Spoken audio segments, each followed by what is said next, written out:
Zoo. This film I had previously watched the trailer for and knew was going to be strange and about a subject I had never really explored. The film, however, seemed more like a confusion of editing, a lack of goals.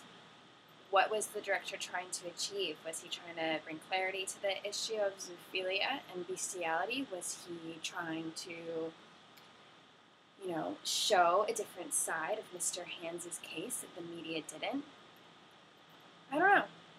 Couldn't figure it out. Didn't know what he was trying to achieve, and I kind of think maybe he didn't know either. This is a very different kind of documentary than I'd seen before. I do think the use of actors with the real characters' voiceovers was successful. There wasn't a big disconnect between what you're seeing and what you're hearing.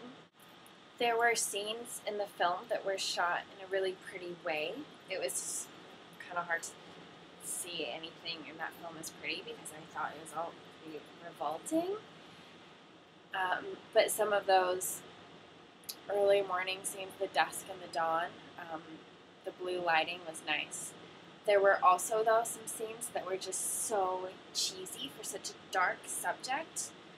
It was comical, and I'm not sure if the director was trying to be comical. If he was, there was strange imbalance between comedy and a very dark and disturbing subject that was very personal for the family of Mr. Hands.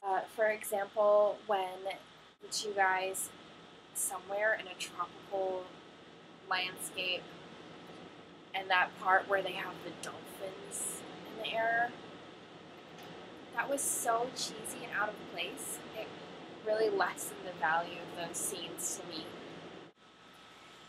There were certain scenes in the film that I questioned the need of, particularly the interview scene of the actor who played cop number 1.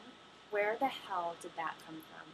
The white starkness of that scene was really difficult to look at, and although I think the point of putting death at one level is important, he had a good point, but the confusion of that scene didn't justify its place in the film.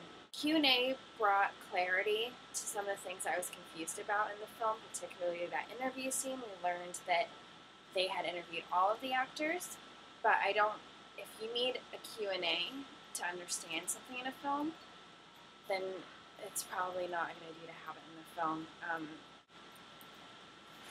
want to see the movie again.